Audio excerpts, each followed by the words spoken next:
Heto, may narinig na naman ako sa social media. Palamunin daw siya.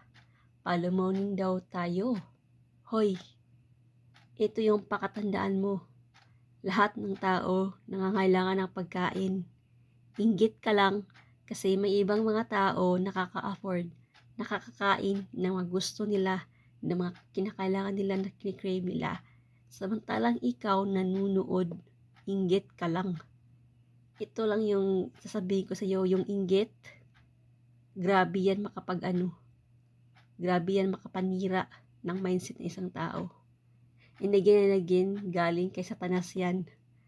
Huwag mo yang hayaan na pumasok sa utak mo at sa puso mo. Huwag mong hayaang lasunin ka niya. You lose. You lose.